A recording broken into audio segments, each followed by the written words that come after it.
BNP কিন্তু পরিষ্কার বলে দিছে যে বিগত ফ্যাসিবাদী সরকার বাংলাদেশের সকল প্রতিষ্ঠানগুলোকে ধ্বংস করে দিছে। কাজে বিএনপি যদি ক্ষমতায় যায়ও, বিএনপি বিশ্বাস করে যে এই ক্ষতগুলোকে ঠিক করার জন্য শুধু একা বিএনপির পক্ষে সম্ভব নয়, এটার জন্য জাতীয় ঐক্যটা দরকার এবং সবাইকে নিয়েই বিএনপি সরকার গঠন করতে চায়। বিএনপি কিন্তু আগেই আমাদের চেয়ারপারসন মানে তারেক রহমান অলরেডি বলে দিছে, কারণ দেশটা একটা ধ্বংসের শেষ পর্যায়ে নিয়ে দাঁড় করাইছে। এমন কোনো প্রতিষ্ঠান নাই যেটাকে ধ্বংস করা হয় নাই। তো কাজে বিএনপি সে ঐক্যটাতে বিশ্বাস করে। যেটা দেখেন জিয়াউর রহমান সাহেবেরও রাষ্ট্র দায়িত্ব আসার পরে তিনি যে ঐক্যটা জোর দিয়েছেন, যে মুক্তিযুদ্ধের মধ্যে দিয়ে যে ঐক্য সৃষ্টি হয়েছিল, আওয়ামী লীগ সে ঐক্যটা শেষ করে দিয়ে আবার সেই মানে ভিক্ষার ঝুলি কিন্তু হাতে ধরাই দিছিল। আবার পরবর্তী পর্যায়ে জিয়াউর রহমান সাহেব কিন্তু স্লোগান অনেকে টুইস্ট করে যে জিয়াউর রহমান সাহেব বলেছিলেন মানি ইজ নো প্রবলেম। কারণ মানি যে এই যেটা যে দুর্নীতি যদি বন্ধ করা যায়, চোরিটা যদি বন্ধ করা যায়, লুটপাটটা যদি বন্ধ করা যায়, তাহলে কিন্তু টাকা কোনো সমস্যা না। টাকা যে বিদেশে চলে যাচ্ছে, ওই যে উনি বললো যে একটা প্রজেক্টে কত টাকা, তার চেয়ে বেশি চলে যায়।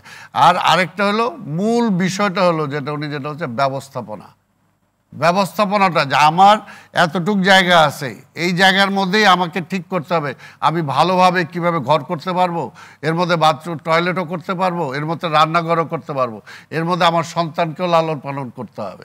অর্থাৎ এই পরিকল্পনার যদি আমি নেই, তাহলে কিন্তু আমি সেটার জন্য কি দরকার, মেধাবী লোকগুলো দরকার। যেটা বিগত সরকার আমলে মেধার কোনো মূল্য ছিল না, তার দলীয় আনুগত্যটা সবচেয়ে বড় ছিল। ওই যে উনি যেটা বললেন যে কিভাবে সব ছাঁটাই করে দিছে, এখন পর্যন্ত সেই লোকগুলোকে পুনর্বাসন করা হয় নাই। অর্থাৎ মেধা তো আল্লাহ দিছে। আমি নদী শাসনের উপর উনি যতটুকু ভালো বুঝবে, আমি যতই বলি না কেন আমি ওনার চেয়ে ভালো বুঝবো না, এটা পরিষ্কার কথা। আবার রাজনীতির কথা বলেন, যুদ্ধের কথা বলেন, আবার আমি যেটা বলতে পারবো উনি হয়তো এক্সপার্টাইজ। আবার এখানে এক্সপার্টাইজদের আরেকটা ব্যাপার আছে, এক্সপার্টাইজদেরকে দেশপ্রেমিক হইতে হবে। জি, যে জিনিসটা নাই, যে জিনিসটা আমাদের হারায় গেছে এবং দলীয়করণ করার কারণে আনুগত্যটা চলে গেছে সীমান্তের ওপারে, যে কারণে বাংলাদেশের প্ল্যান যদি সীমান্তের ওপার থেকে ঠিক হয়, আপনার নদী শাসন বলেন, উমুক বলেন, কিছুই ঠিক হবে না। যেটা ওই যে ভাই যেটা বলছেন যে মন্ত্রণালয় ওই যে আলোচনা করে, আলোচনাগুলো জনগণ জানতে পারে না, কারণ জনগণের স্বার্থে তো হয় না। যদি স্বার্থ হইতো তাহলে সেটা ওপেন হইতো। আর আরেকটা ওই যে বোন যেটা বললেন, যেটা তো সত্যি কথা, যে আজকে মাফিয়াদের হাতে দেশ চলে গেছিল, মাফিয়াদের হাতে। আজকে বলবো যে খালি ব্রিজের পর ব্রিজ বানাইছেন ভাই, আগে তো আমার যোগাযোগের ব্যবস্থাটা ছিল আমার নদী। না, আপনি একটু চোখ বন্ধ করে আপনি একটু চিন্তা করেন যে এই নদী পারগুলো কাদের দখলে, সেটাই তো বললাম। নদী পারগুলো কাদের দখলে, এবং নদীগুলোকে গলা টিপে মেরে ফেলছে। এগুলো আপনি করেন, এগুলো করার না, আমাদের প্রশ্ন আপনারা যদি ক্ষমতায় আসেন অবশ্যই করতে হবে। আপনারা কি আবার কম্প্রোমাইজ করবেন? কম্প্রোমাইজ করার তো প্রশ্নই আসে না। যদি আপনি দ্বিপাক্ষিক আলোচনায় চলে যান তাহলে কম্প্রোমাইজ হবে। আর যদি বহুজাতিক আলোচনা করেন, সার্ক নিয়ে আলোচনা করেন, তাহলে ভারতের সাথে কম্প্রোমাইজ হবে না। তাই কাজে সার্ককে আপনি আমি আমাদের অভ্যন্তরীণ নদীগুলোর কথা বলছি না, এইটার মধ্যে ওইটা দরকার। আমি সেটা কথা বলছি, আমি বুড়িগঙ্গার কথা বলছি, আমি তুরাগের কথা বলছি, সব কিছুর মধ্যে ওইটা দরকার। আরেকটা যেটা বললাম যে ওই যে ব্রুকেসি যেটা বলে, যারা সবকিছু এক্সপার্ট লোকগুলো, তাদের দেশপ্রেম হইতে হবে, দেশপ্রেমিক হইতে হবে। তাদের সেলফিশ হইলেও চলবে না। একটা বিসি হওয়ার জন্য বা একটা প্রজেক্টের হেড হওয়ার জন্য যদি দলীয় আনুগত্য নিতে হয়, তাহলে ওটা না হওয়াই ভালো। সবাইকে মন্ত্রী হওয়া দরকার নাই, সবাইকে এমপি হওয়া দরকার নাই, কিন্তু এখানে দেখা যায় সবাই এমপি মন্ত্রী হওয়ার জন্য দৌড়াইতে থাকে, আবার সেই পলিটিক্সকে তারা হিট করে। এবং আমরা বিগত সময় যা দেখেছি যে সরকারের চাকরি, সরকারের মানে পাবলিক সার্ভেন্ট হয়েও কিভাবে দলীয় এর জন্যই এই বিষয়গুলো জাতীয় বিষয়গুলো সমাধান হয়নি। জাতীয় বিষয়গুলোর জন্য আমাকে যেটা বলছি যে তাদের যেটা অন্যরা যেটা কম্প্রোমাইজ করে না, অর্থাৎ ভারতের একটা ব্যুরোক্রেসি বলেন, একটা ব্যবসায়ী বলেন বা একটা সরকারের বলেন, কেউ কম্প্রোমাইজ করবে না। ব্যবসা ক্ষেত্র, আজকে আমার একটা জামদানি শাড়ি, আজকে আমার যেটা ভারতের মধ্যে বিশাল যেটা প্রচলন আছে, আপনি দেখেন এইটা ওইখানকার ব্যবসায়ীরাও সেভাবে অ্যালাউ করবে না যে আপনি ওখানে মার্কেটটা দখল করেন। দিবে না। আমার এখানে ইন্ডাস্ট্রিগুলো আজকে যে 7টা ওই যে ওদের আছে স্টেট আছে, সেখানে যদি তারা ওপেন করে দিত তাহলে ওইটা মার্কেট বাংলাদেশ দখল করতে পারতো, কিন্তু তারা করবে না, করে না।